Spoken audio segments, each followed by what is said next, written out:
o seu coração, porque hoje é a última ministração.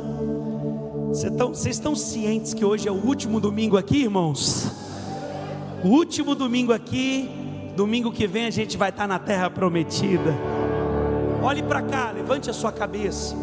No primeiro domingo de junho, o Senhor falou conosco sobre libertação, sobre correntes sendo quebradas. No segundo domingo, o Senhor ministrou nas nossas vidas sobre transformação, mudança de mentalidade, transformação de caráter, mudança de vida.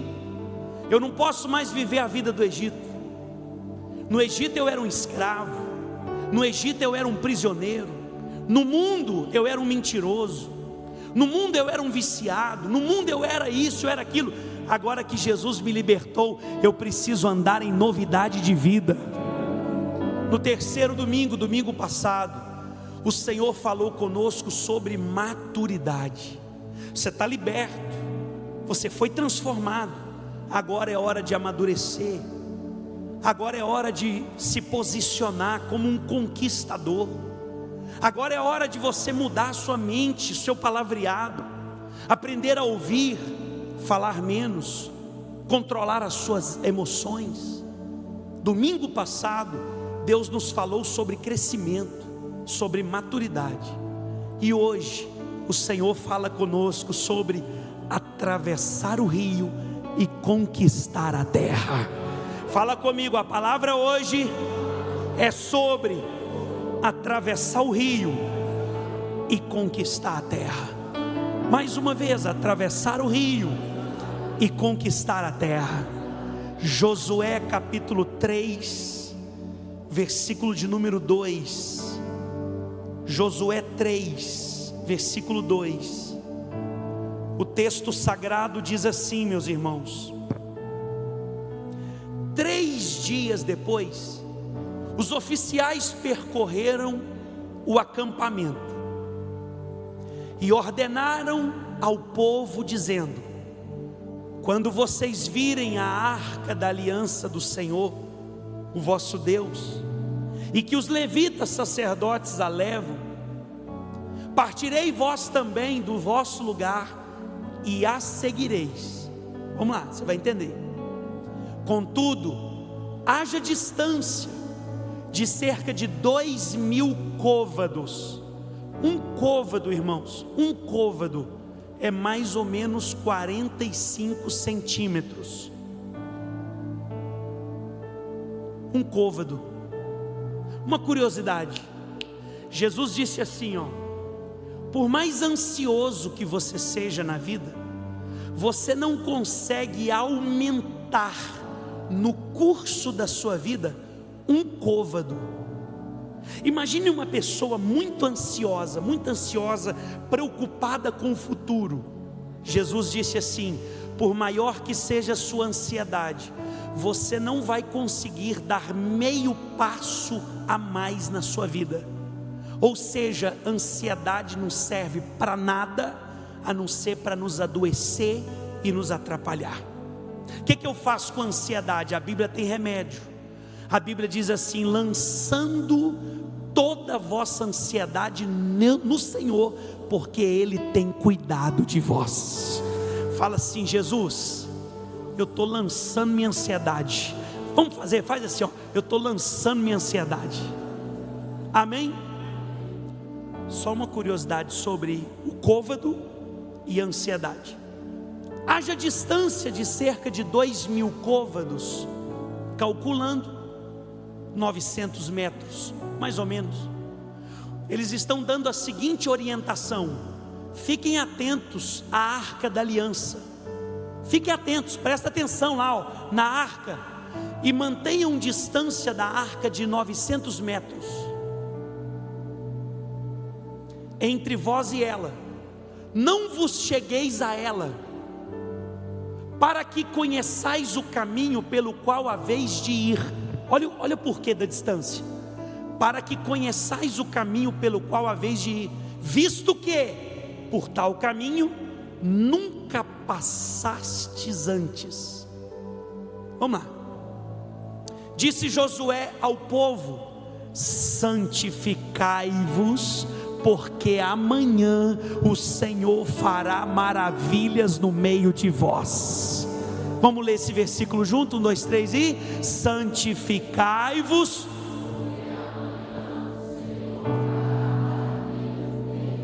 Quem quer viver as maravilhas de Deus aí? Fala, eu quero. O que tem que fazer antes de viver as maravilhas? O que é santificar? Afastar do pecado e aproximar de Deus. O que é santificar? Afastar do pecado e aproximar de Deus. O que é santificar? Quem aí está se afastando do pecado e está se aproximando de Deus? Levanta a mão. Então fala para o teu vizinho: você está se santificando. Então logo diga para ele assim: então você é um santo. Olhe para cá.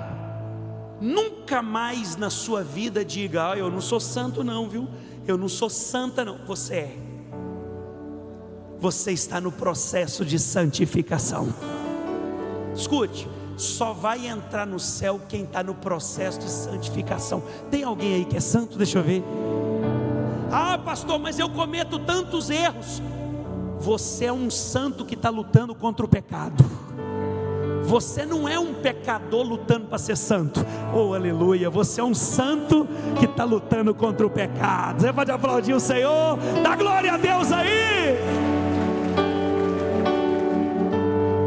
Nós éramos pecadores quando nós vivíamos entregues ao pecado, quando a gente não queria se aproximar de Deus, aí nós éramos pecadores.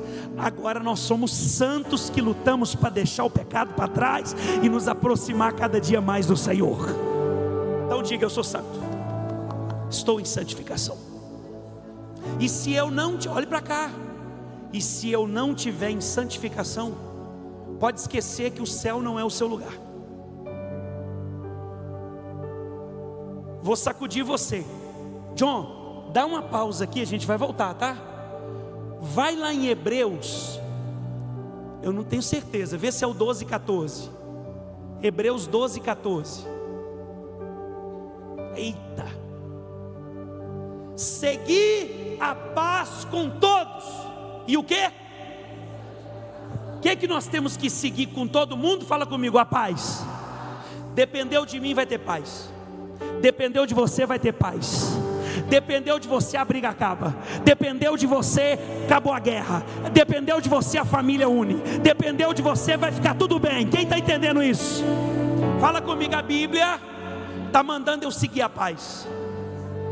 Só a paz? O que mais? E se eu não seguir? Você quer ver Deus um dia na sua vida? Então fala para o teu irmão: santifica. Quem está comigo aqui no culto? Vamos voltar lá, John? Qual foi a direção de Josué, que era o líder?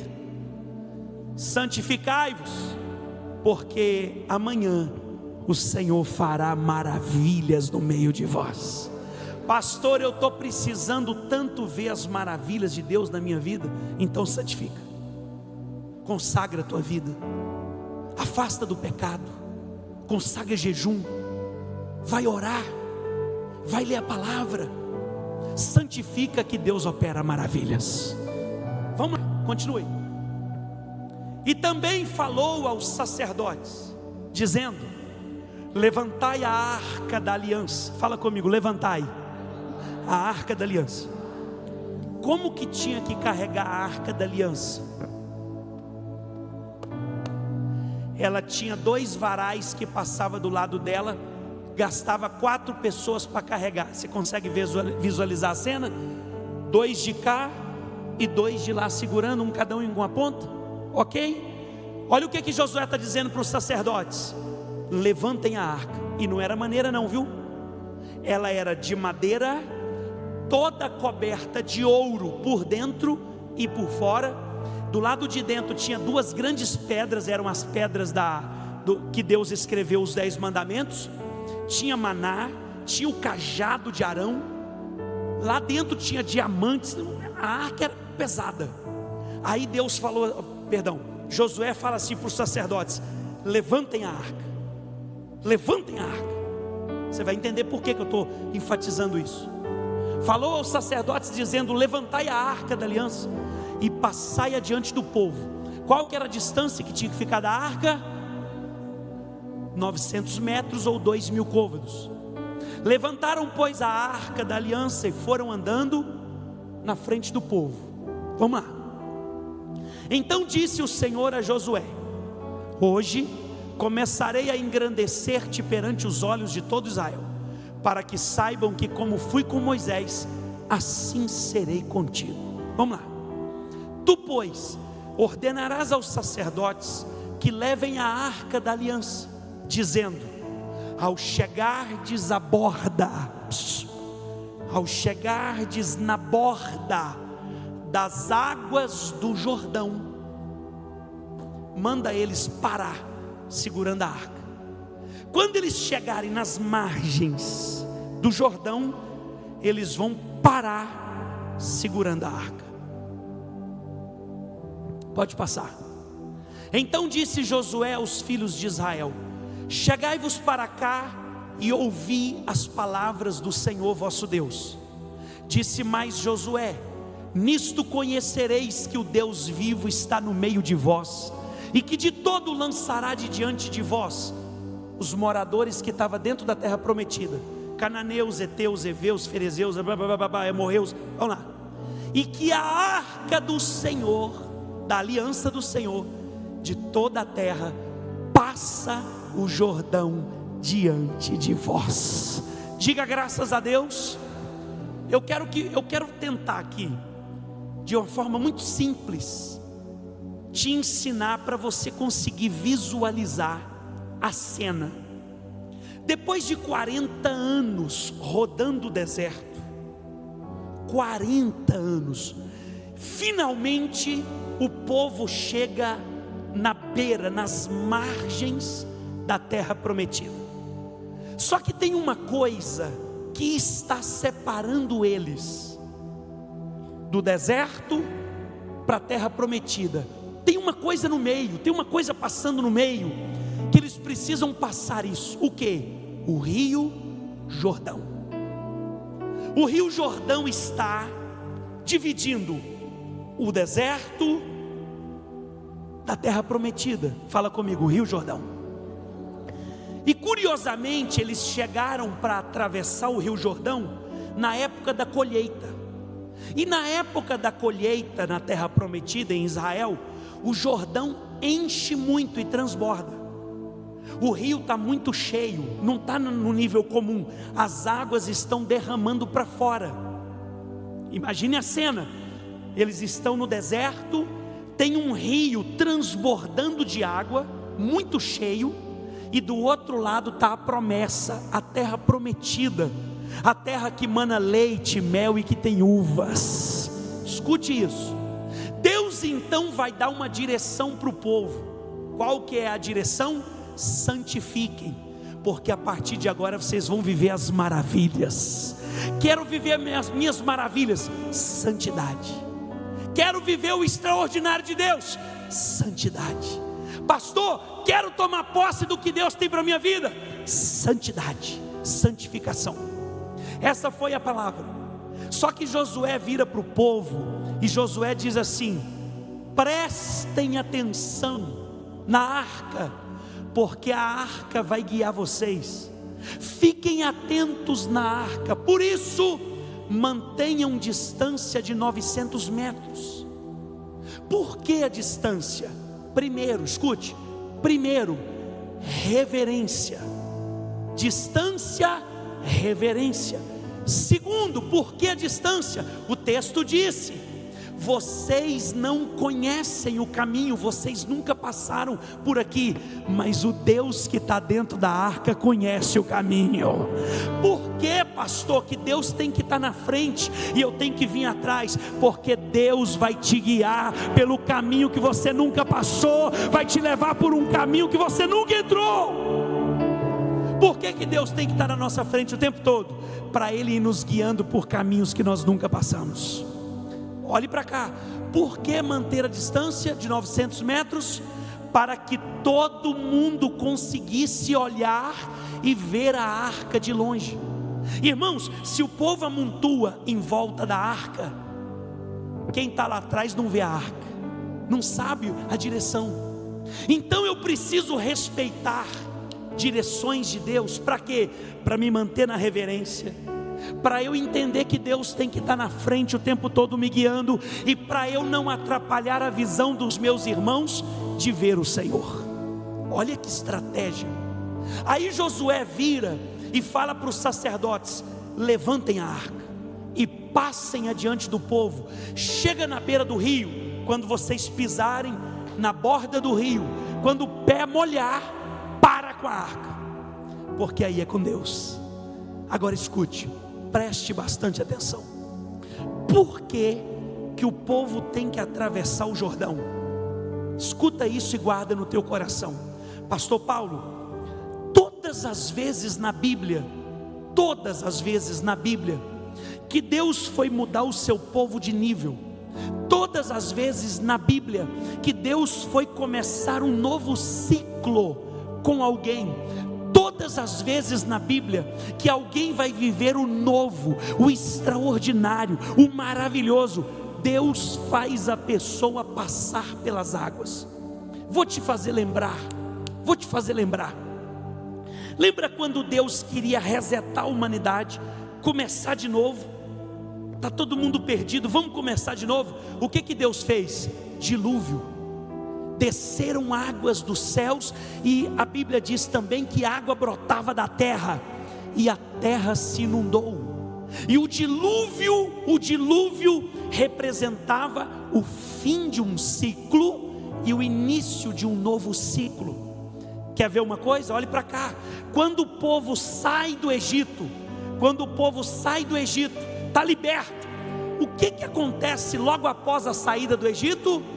Eles têm que passar o Mar Vermelho. Deus abre o Mar Vermelho para eles passarem. Se você não sabia, fique sabendo agora que a passagem do Mar Vermelho simboliza um ciclo ficando para trás e um novo ciclo começando. Levante a sua mão. Todas as vezes que Deus quer mudar a gente de nível, Ele faz a gente passar pelas águas. Olhe para mim. Josué está diante da terra prometida, 40 anos depois que o povo passou o Mar Vermelho. O que Deus vai fazer de novo? Fazer o povo passar pelas águas do Rio Jordão. Jesus vem na terra centenas de anos depois, e onde é que ele vai? No Rio Jordão, ser batizado pelo João Batista, e depois do batismo, o céu abriu e o Espírito Santo desceu. Quer uma vida nova com Deus? Tem que passar pelas águas.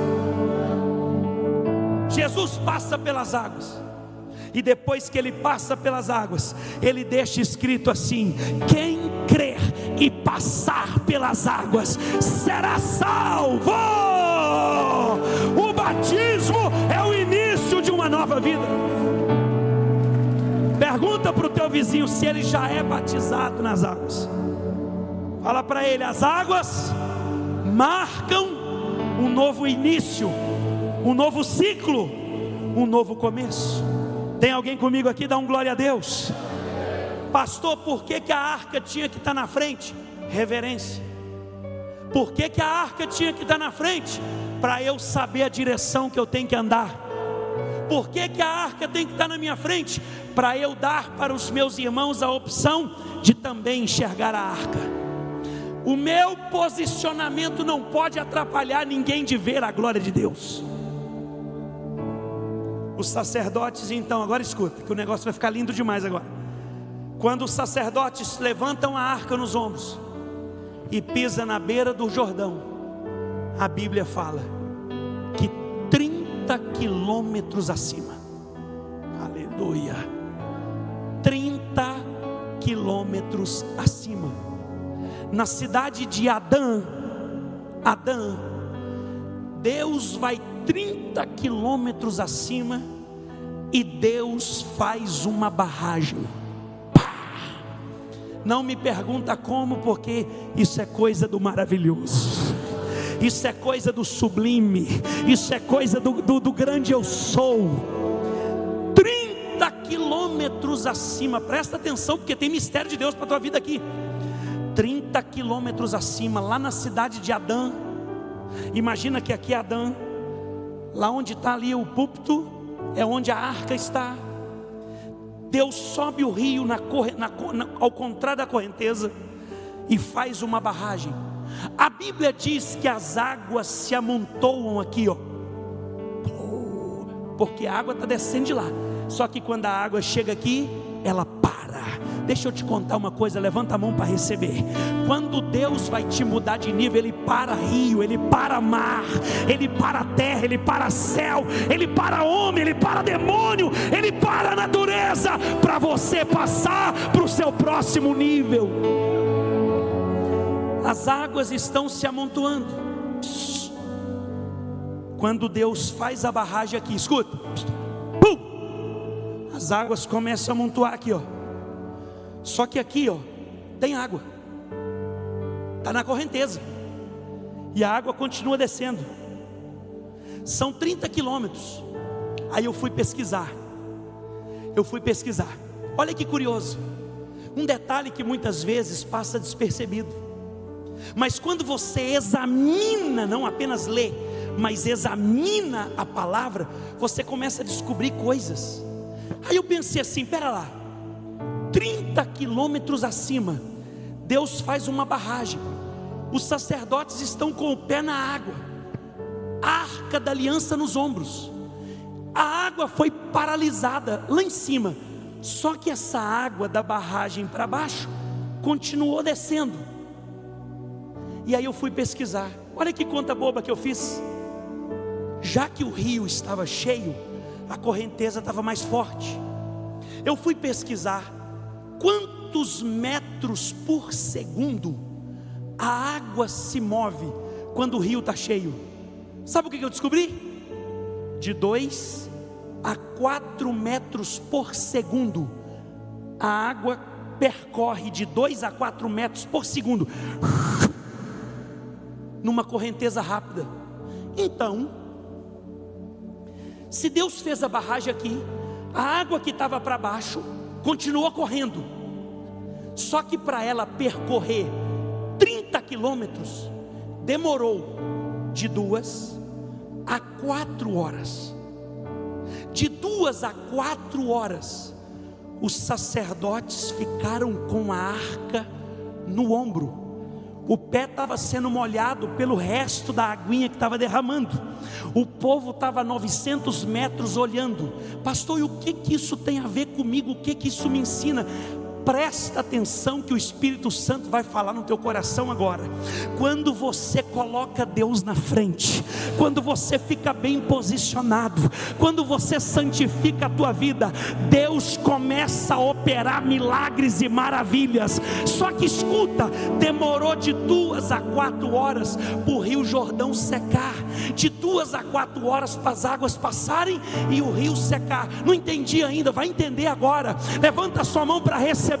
Irmão, tem hora que Deus está trabalhando e a gente não está vendo, mas o fato da gente não estar vendo não significa que Deus já não parou as águas lá em cima. Ei, eu vim aqui hoje para dizer, talvez você não está vendo, mas as águas já estão descendo e daqui a pouco você vai passar o Rio Jordão. Aleluia!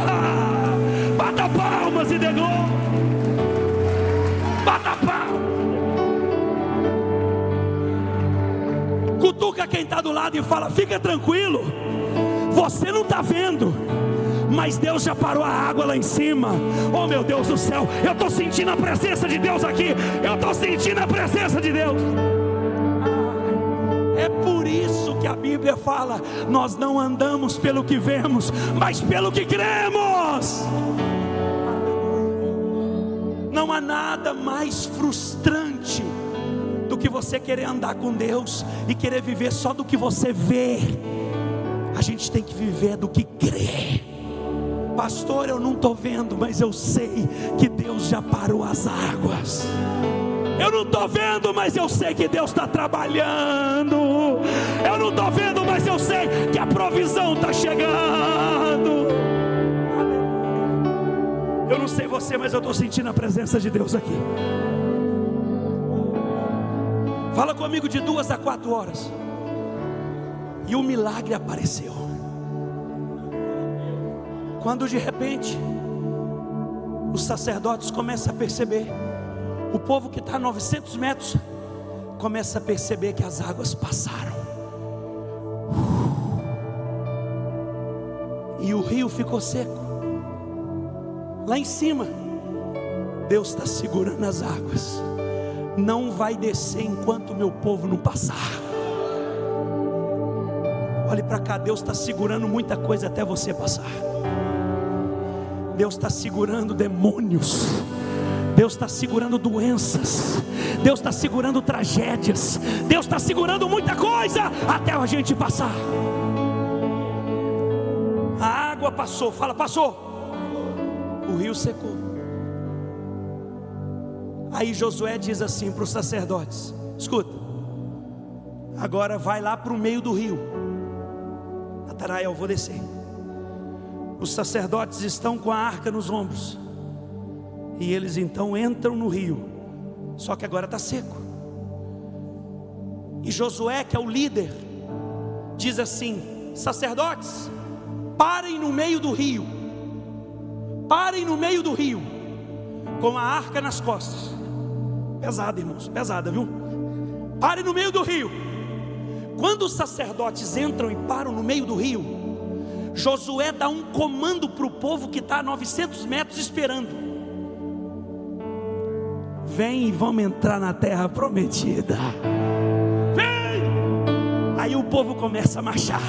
Aleluia, é hora de entrar. Deus abriu o mar, Deus abriu o rio, Deus operou, Deus abriu a porta. Agora escuta. E não foi uma portinha, foi uma portona, hein? 30 quilômetros para cima e mais 30 para baixo. Aí o povo começa a passar. Escuta, o povo começa a passar. Sabe quantas pessoas? É pouca gente. Cerca de 2 milhões. Aí eu fui pesquisar de novo. Quanto tempo demora para 2 milhões de pessoas atravessar um rio, levando em conta bagagem, rebanhos, crianças, idosos? 2 milhões de pessoas atravessando um rio. Claro que não existe um tempo fixado, é aproximado. Acredita-se que a travessia do Jordão deve ter durado cerca de 8 a 10 horas. Você já em algum momento na sua vida você estava com muita pressa e tinha alguém na frente assim, ó? De carro nem conta, né? Você já viu você querendo chegar e a pessoa assim, ó: alô? Oi? Hã?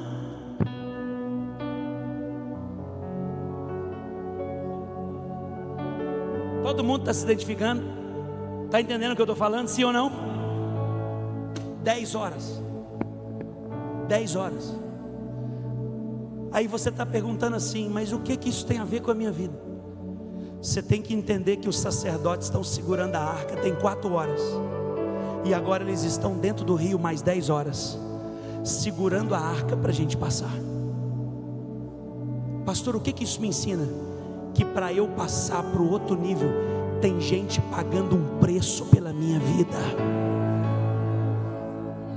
Para eu atravessar o meu Jordão e entrar na minha terra, tem gente pagando preço de oração, tem gente segurando a presença, tem gente jejuando, tem gente orando. Muitos de vocês não sabem, mas essa semana que está acabando e a que vai começar, A nossa liderança está em 12 horas de jejum por dia, e todas as noites à meia-noite a gente está orando juntos. A gente faz uma live orando, sabe para quê? Para você atravessar o seu Jordão. Às vezes a gente ignora o fato de que para atravessar o rio tem sacerdotes pagando preço, tem gente clamando, tem gente na brecha, tem gente jejuando, tem gente pagando preço. Foram mais de 12 horas os sacerdotes segurando a arca nas costas para o povo passar. Por isso que eu louvo a Deus pela vida dos meus pastores. Eu sei que se eu estou atravessando o Jordão, é porque o meu pastor está segurando a arca nos ombros para mim. Eu sei que se eu estou indo para esse novo templo, o meu pastor está pagando um preço pela minha vida.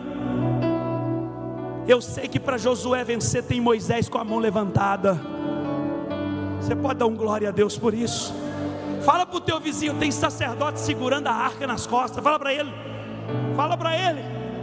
Sua vida está dando certo? Fala para ele, tem sacerdote pagando preço. Ah, eu chego na igreja e tem um louvor bonito. Tem sacerdote pagando preço aqui na igreja. Eu chego na igreja e sou servido, trazem água na minha mão. Tem sacerdote segurando a arca para você passar o rio. Eu venho para a igreja e meu filho fica lá ensinando, sendo ensinado na palavra. Tem sacerdote pagando preço. Eu chego na igreja, tem um manobrista para cuidar do meu carro. Tem sacerdote pagando preço. Eu chego na igreja, tem alguém para abrir a porta e me levar no banco. Tem sacerdote pagando preço. Eu estou assistindo o culto no conforto da minha casa, o culto é transmitido, é porque tem sacerdote pagando o preço. Tem alguém atrás dessa câmera, de pé, tem alguém ali dentro controlando tudo. Tem sacerdote pagando o preço. Aleluia. Não, eu queria que você cutucasse o irmão do lado e falasse para ele assim, ó, você já entendeu que tem sacerdote pagando o preço?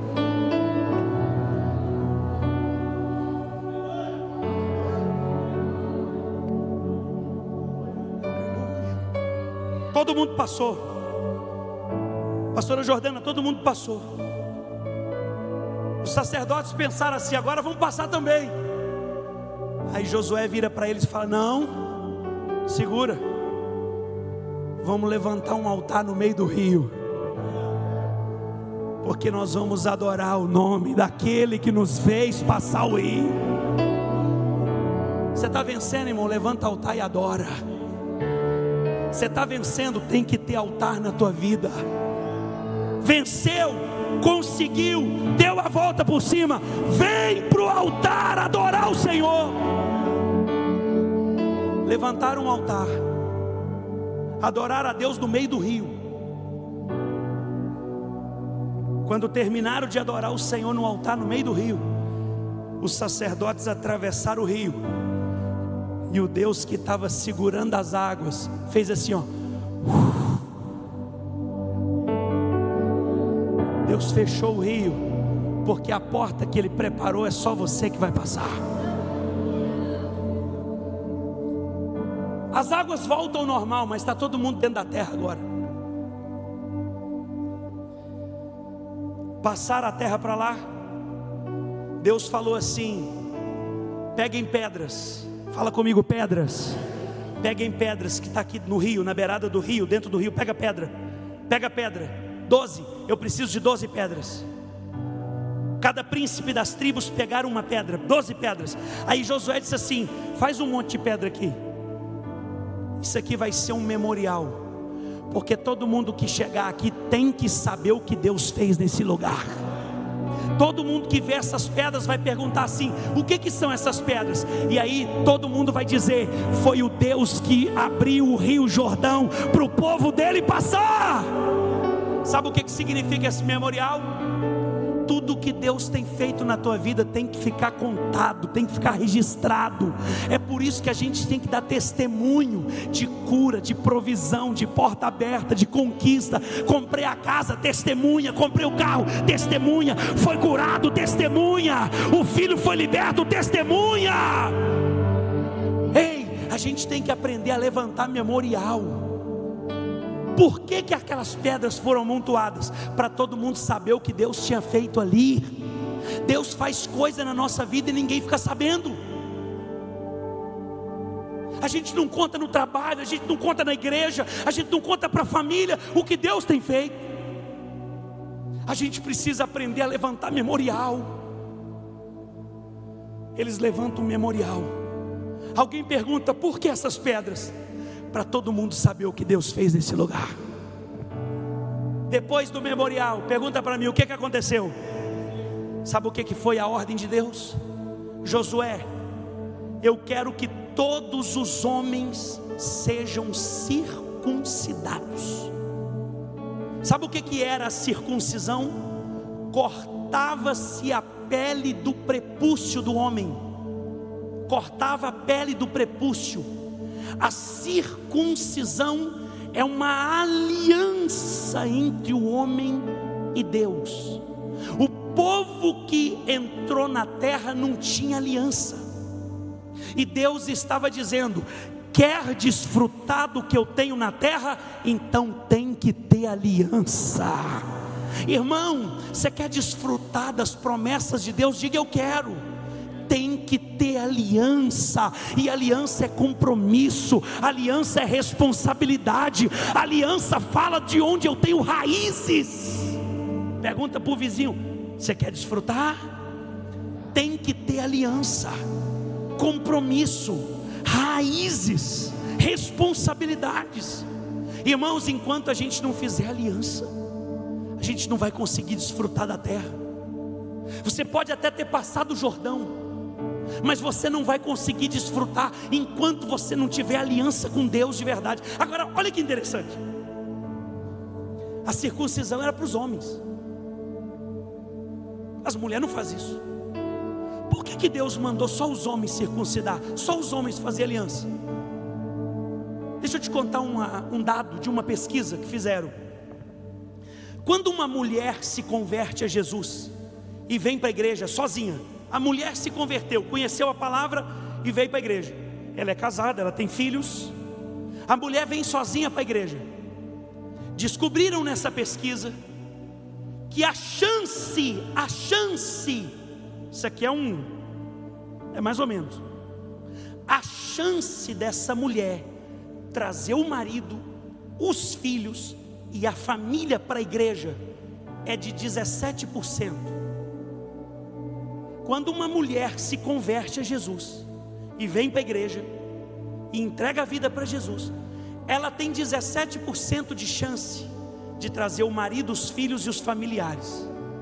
Só que na mesma pesquisa descobriram que quando um homem casado, pai de família, se converte a Cristo, a chance dele trazer a família para a igreja não é de 17%, é de mais de 90% de chance.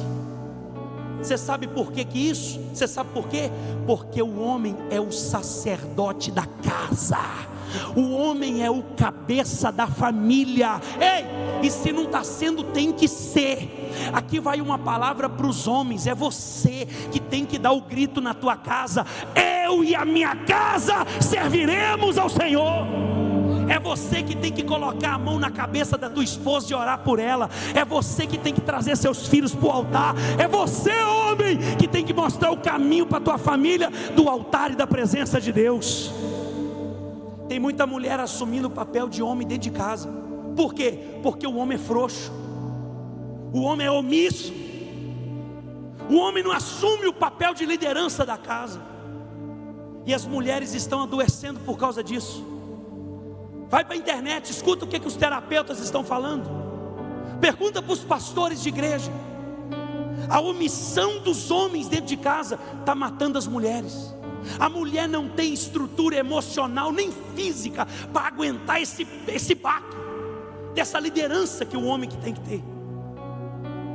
Josué diz assim: vamos circuncidar os homens, porque se o homem tem aliança, a família tem aliança. Todo mundo é circuncidado, todo mundo faz aliança para poder desfrutar do que Deus tinha na terra. Depois da aliança, sabe o que Josué mandou o povo fazer? Celebrar a Páscoa. Agora cada família vai matar o cordeiro, vai assar a carne, e você vai lembrar de onde vocês vieram. E você levante a mão que você vai entender tudo agora. O que é Páscoa? É o cordeiro morrendo para me libertar da escravidão e para me trazer para a terra prometida. Pastor, não estou entendendo por que Deus mandou o povo celebrar a Páscoa.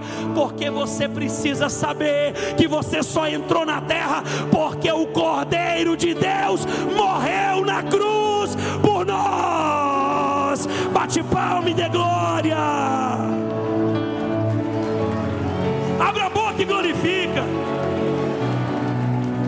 Fala para o teu irmão: nós só estamos aqui porque o cordeiro morreu. Aleluia. Diga glória a Deus. Cabe mais um pouquinho ou vocês querem que eu pare? Quer que pare ou cabe mais um pouquinho? Vamos celebrar a Páscoa. Vamos comer a carne do cordeiro, para a gente lembrar que um dia fomos escravos, mas agora a gente está liberto, livre e possuindo a terra prometida. O povo atravessa o Jordão, tem sacerdote pagando preço, tem um altar dentro do Jordão, tem um memorial de pedra do outro lado, para todo mundo saber que foi o Senhor que fez. O povo foi circuncidado, os homens celebraram a Páscoa para saber que foi o cordeiro que nos deu vitória. Quando eles celebram a Páscoa, lembra do maná que caía todo dia? Comida parou de cair. Quando eles passam o Jordão para lá, parou de cair maná. Acabou a provisão? Não. Qual que era o recado de Deus? Por um tempo, escute isso aqui mexeu muito comigo, particularmente mexeu muito na minha vida isso aqui. Por um tempo, enquanto você não possuía recursos, eu te sustentei com maná, mas agora que eu te dei a terra, vai cultivar, vai plantar, vai colher e administra bem o que você vai colher. Tem uma palavra aqui para alguém. Eu tenho uma palavra aqui para alguém. Tem gente que está querendo viver de maná na terra prometida. O que é isso, pastor? Tem gente que está querendo que Deus faça o que você que tem que fazer. Tem gente que está querendo, tudo de mão beijada. Tem gente que está querendo possuir a terra, mas não quer saber de trabalhar, não quer saber de administrar bem o que Deus te dá. Dentro da terra não é maná, é administração. Ei, nós estamos mudando de nível, lembra isso? Acabamos de passar o Jordão, e Deus está dizendo: agora se prepara para administrar o que eu te dei. Tem gente todo mês pedindo para Deus um milagre para pagar o cartão. Cutuca quem está do lado, fala: não é comigo. Deus, eu preciso de um milagre para pagar minhas contas. E sabe o que Deus está falando? Na época do maná ficou lá no deserto. Aprende a administrar a tua vida. Oh Deus, eu preciso de um milagre para pagar minha conta esse mês. Deus está dizendo aqui hoje para alguém: aprende a administrar, porque senão a terra não é para você. Antes o maná caía todo dia de manhã, era só ir pegar, estava tudo na mão. Agora Deus está dizendo: vai plantar, vai cultivar, vai colher e administra, porque senão vai passar fome. Escute o que eu vou te dizer e guarda isso no seu coração. Quem vive de milagre todo dia é quem está em deserto. Quem está na terra prometida vive de administração.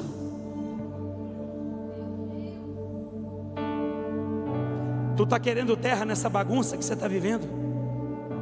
Você não tem controle do que entra, do que sai. Compra compulsiona. Escute, ei. A época de Deus pagar suas contas todo mês é deserto, ficou para trás. Agora é terra prometida. Agora é hora de você sentar e fazer conta, fazer cálculo. Tem alguém ouvindo isso? Diga glória a Deus. Então fala para ele: te prepara que amanhã o maná não cai. É contigo. Está entendido, pastor Paulo Augusto? Está entendido, irmãos? Como é que é, Marcos? Agora escuta. Para terminar a mensagem, passar o Jordão, altar dentro do Jordão, memorial de pedra para ninguém esquecer o que Deus fez, aliança, circuncisão, celebrar a Páscoa para eu saber que eu só estou aqui porque o Cordeiro morreu para me trazer aqui. O maná parou de cair. O recado é o seguinte: aprende a administrar. Só que agora, sabe o que aconteceu depois disso? A hora que eles deram mais 10 passos, eles bateram de frente com Jericó. Muralhas que eles nunca tinham visto nada igual na vida deles. E para entrar na terra definitivamente, eles precisavam passar por Jericó. Só que a Bíblia diz que Jericó estava rigorosamente fechada. Não tinha como passar. As muralhas eram tão altas e tão largas, que tinha casas construídas em cima da muralha. Carruagens com cavalos passavam em cima da muralha. Só para você ter uma ideia, Raabe, aquela que recebeu os espias, amarrou o cordão escarlate na janela, ela morava em cima do muro. A casa dela era em cima do muro. Eles nunca tinham enfrentado um nível de batalha daquele jeito. No deserto, eles enfrentaram batalhas, mas era batalha que se vencia com espada, era batalha que se vencia com flecha. Mas agora, como é que vence uma muralha? Eles não tinham explosivos, não tinha como passar aquilo. Eles precisavam de uma intervenção do céu. Agora escuta o que eu vou te dizer. A batalha era muito grande como eles nunca tinham visto. Só que quando Josué foi para a oração, na beira do rio, onde tem altar,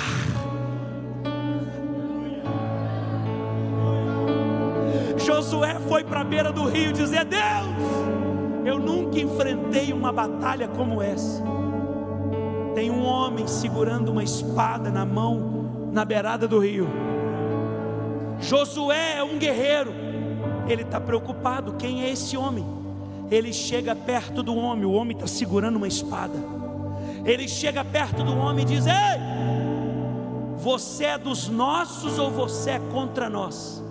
Quando de repente aquele homem vira e diz assim: eu sou Miguel, o príncipe dos exércitos de Deus, e eu vim lutar junto com vocês. Dá um grito de aleluia aí, dá um grito de glória. Levanta a tua mão e recebe essa palavra. Na terra prometida, Deus não vai nos isentar de batalhas, e talvez as batalhas serão até maiores do que a gente viveu lá no deserto. Mas te prepara, porque o céu vai descer com tudo para te ajudar. Levanta a mão, levanta a mão. Tem gente aqui que quando você subiu de nível, os seus adversários subiram de nível também.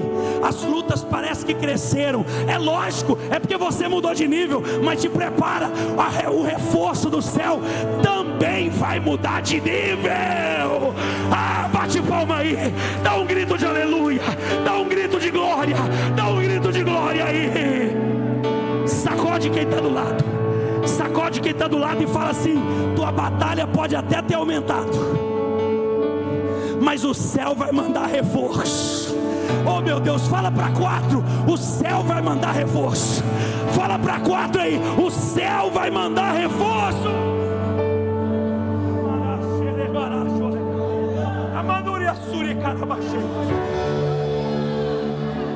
Sabe qual foi a direção?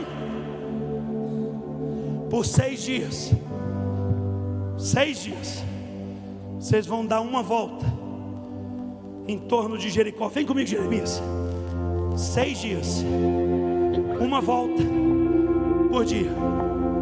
No 7 Deus vai manifestar. No 7º dia não vai ser uma volta, serão 7. Quantas voltas eles deram em Jericó? 6 mais 7 dá quanto? 13. 13 voltas.